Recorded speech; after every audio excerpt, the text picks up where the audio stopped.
इस संघ कार्यालय, संघ परिवार एवं सभी संत महापुरुषों के चरणारविंदों में, गंगा गीता गायत्री गौ माता के चरणारविंदों में प्रणाम। बहुत ही सुंदर विषय चल रहा है। नशा मुक्ति का सबसे पहला सूत्र है, जिसमें सबसे पहले मैं सबसे समझ चाहूंगा, संत महापुरुषों से ये बात चल चुकी है कि सबसे पहले हमारे स्वयं में एकता नहीं है। इसमें जाति भी इसी में आ रही है। संन्यास लेने के समय हमारी गुरु परंपरा में सबके श्राद्ध करा दिए जाते हैं, माता के, पिता के, रिश्तेदारों के, कुल के, गोत्र के, जाति के। उसके बाद में जब संन्यास धारण करके हम जगत में विचरण करते हैं, उस टाइम में पब्लिक तो अपने रास्ते में चल रही है, उसको तो उतना ही ज्ञान है कि कौन जात के हो सकते, कौन दूध के हो। तो ये मेरे सामने भी बहुत बातें आती रहती है, परंतु मेरी गुरु परंपरा के अंदर ये संकल्प दिलाया जाता है कि संन्यास जिस दिन लिया उस दिन के बाद में न तो उस परिवार के अंदर जाना कभी, और न अपने मुख से उस कुल गोत्र जाति की चर्चा करता। परंतु ऐसे हमारे यहाँ जितने भी संत महापुरुष हैं मारवाड़ क्षेत्र के अंदर, सबसे बड़ी हमारे संतों के अंदर ये बीमारी है। मैं क्षमा चाहूंगा महाराज श्री के चरणों में।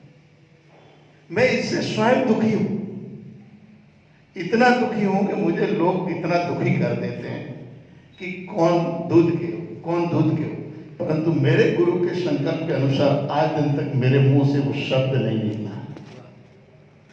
इसीलिए लोग दुखी है मेरे से भी। मैं कहता हूं मैं हरिजन परिवार का हूं या ब्राह्मण परिवार का हूं या चोर का हूं या सती का हूं, उससे आपको बेनिफिट क्या मिलेगा? आप तो संतों की शरण में केवल भगवत प्राप्ति के लिए जाइए या गौ सेवा के लिए जाइए। अगर ये रिश्ता है आपके पास तो हमारे पास आइए, वेलकम, नहीं तो आप चाहिए वेलकम। रही जाति समाज की या जोधपुर की परंपरा में मेरे गुरुवर दो है, एक संन्यास गुरु, एक संस्कार गुरु। संस्कार गुरु या संत धाम में स्वामी हरिस्वरूपानंद जी महाराज के नाम से जाने जाते थे। वो इतना दृढ़ संकल्प था उनका। यहाँ के संत महात्मा सभी दक्षिणा तो सभी से लेते और आशीर्वाद चेला चेली भी बनाते, परंतु जब भोजन का निमंत्रण देते तो कोई स्वीकार नहीं करते। ये परंपरा यहाँ जोधपुर के संतों की बात बता रहा हूँ। किसी का नहीं करते या जाति विशेष का? जाति विशेष का, जाति विशेष की बात चल रही है। परंतु मेरे गुरुदेव ऐसे थे, उनको हरिजन ने आके निमंत्रण दिया तो जाते, ब्राह्मण ने दिया तो जाते। जोधपुर प्रतापनगर लगभग हरिजन और जीनगर बस्ती है, मसूरिया पहाड़ी वाल्मीकि बस्ती है। तो यहाँ पर हमारी गुरु परंपरा से निमंत्रण आते थे और आज भी आते हैं। एक बार हरिजन बस्ती में बहुत बड़ा कार्यक्रम था। सूरसागर रामानंद जी महाराज, उनके शिष्य और यहाँ बलदेवानंद जी महाराज, वो हमारे परम भक्तों में, संतों में। तो वहां पर कार्यक्रम रखा बलदेवानंद जी ने, वहां ऐसे कुछ लोग हमारे साथ भी आ गए। हमने तो कभी जाति चर्चा किया नहीं। अब वहां पूछे वो एक दूसरे से, कौन जाति है? ये तो वाल्मीकि बस्ती है। भोजन हो गया, भोजन व्यवस्था एकदम बढ़िया। अब वो कहने लगे हम तो भ्रष्ट हो गए, हमारा धर्म भ्रष्ट हो गया। तो फिर हमने कहा भाई धर्म ही तुम्हारा कमजोर है, तो इससे तो अच्छे वाल्मीकि को पूजा करिए आप, आपका धर्म भ्रष्ट इनसे हुआ है, आपका धर्म कमजोर है। तो मैं ये चाहूंगा सभी संत महापुरुषों के चरणों में प्रणाम करते थे कि हम सब लोग ये निश्चय कर ले कि हम केवल सनातनी हैं, सन्यासी हैं, हम घर से जब निकले थे तो केवल परमात्मा को प्राप्त करने के लिए निकले थे, अपने प्रारंभिक, और हम सब साधक साधना करने में लगे। और किसी भी जाति वर्ण के हम नहीं हैं, हम ब्रह्म को जाना सो ब्राह्मण, हम सभी ब्राह्मण हैं। हम चमार नहीं, चूड़े नहीं। जो अपने आप को किसी जाति धर्म का सन्यासी होकर संबोधित करता है वो सबसे बड़ा चमार मानते हैं, ऐसा संत और शास्त्र कहते हैं। दूसरी धर्मांतरण की बात कहना चाहूंगा। धर्मांतरण मैं छत्तीसगढ़ से अभी भी आया था। छत्तीसगढ़ के अंदर आदिवासी इलाके के अंदर एक ईसाई मशीनरी लोगों ने एक बहुत बड़ा षड्यंत्र रखा। उसमें क्या है, हमारे समाज के प्रतिष्ठित व्यक्ति को एक को पकड़ लिया। उसमें क्या करते कि अगर मेरे ईसाई मशीनरी की आप चर्चा करोगे तो एक परिवार को 3,000 रुपया दिया जाएगा। क्या एक परिवार को ईसाई की तरफ मोड़ने के लिए 3,000 रुपया प्रतिदिन दिया जाएगा। इस तरह से बहुत सारे गांव के अंदर ये चीज चलने लगी।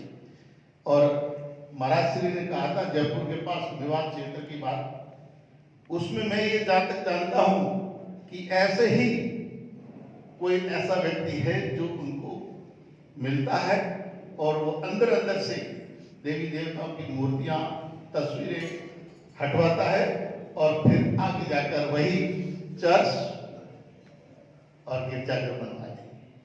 तो इसीलिए हम लोग सबसे पहले एक ही कमी है हमारे अंदर कि ये ब्राह्मण है तो ब्राह्मण मंदिर में जाएगा, वो मंदिर में जाएगा, ऐसा जाएगा। हमारे यहाँ बहुत ये बीमारी है। तो इसीलिए इसकी हम सब संत सनातनी हैं और सनातनी लोग हम पहले संतों को ही अपने आप में एक दूसरे से जोड़ें और संतों को ही विचार दें, फिर संत ये जागृति पैदा कर सकते हैं। अन्यथा मैं संत से और नंद बाबा जी से ये रिक्वेस्ट करता हूं कि आप हमारे राजस्थान के कम से कम आसपास के संतों को बुलाकर ये एक पहला संकल्प दिलाया कि सबसे पहले वो अपने आप का दूध धर्म नहीं बताएगा किसी। अगर दूध धर्म बताएगा तो कभी हमारी एकता नहीं हो सकती। अगर वो दूध धर्म बता दिया तो कहेंगे ये तो पुरोहितों के महाराज है, ये तो राजपूतों के महाराज है, ये तो जाटों के महाराज है, ये तो ब्राह्मणों के महाराज है, ये तो राइकों के महाराज है, ये हरिजनों के महाराज है। ऐसे ही वो बढ़ते रहेंगे। इसीलिए इस स्वरूप में आने के बाद में कोई भी दूध की चर्चा न करे जाती, ऐसा मेरा गांधी जी मानना है। और रही नशे की बात, हमारे यहाँ अभी अभी एक नया गौशाला का प्रारंभ हुआ काकानी पाली रोड। हमने वहां 9 दिन का 9 कुंडी गौ पुष्टि महायज्ञ रखा। उस समय वो सब हमारा इलाका जो है अफीम वाला है, अफीम बहुमूल्य, सब नशे। तो मैंने चर्चा किया भाई ये कार्यक्रम है और आप सब गाँव वाला को आमंत्रण दो।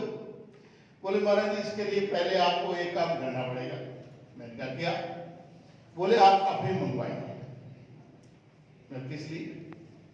तो बोले आपको गांव वालों को बुलाना है ना, तो पहले यहाँ एक जाजम बिछाओ, बैठक बनाओ और अफीम घोटने वाली और ये रखो। मैंने कहा तो ऐसा है प्रभु जी, ये काम तो मेरी गुरु परंपरा में है नहीं और नहीं मैं कर सकता। पधारेंगे तो सबका वेलकम है, दाल का हलवा बनेगा और गाय का दूध पिए और भजन करे और यज्ञ में बैठे। यही मेरे यहाँ का परंपरा का नियम है। और मैं अभी धूम्रपान या गांजा चर्च नहीं ला सकता क्योंकि ये मेरी गुरु परंपरा में ही नहीं है, तो नहीं लाया। परंतु लोग आए और आ रहे हैं। मेरे या जोधपुर में 4 जगह प्रतिष्ठान है, चारों जगह बीड़ी, तंबाकू, गुटखा, किसी तरह का धूम्रपान नहीं है, परंतु सब सेवा चल रही है। लोग कहते हैं कैसे चलेगा, परंतु आज 10 साल हो गए, लगभग 500 गौ माता की सेवा होती है पर किसी तरह का वहां नशा या नहीं है। लोग आते हैं 2 मिनट रुकते हैं, नशे वाले घंटा पर रुकेंगे, आधा दिन रुकेंगे। मैंने कहा आप 10 मिनट आओगे तो मेरे लिए बहुत है। बस इन्हीं सब लक्ष्य। हरिओम।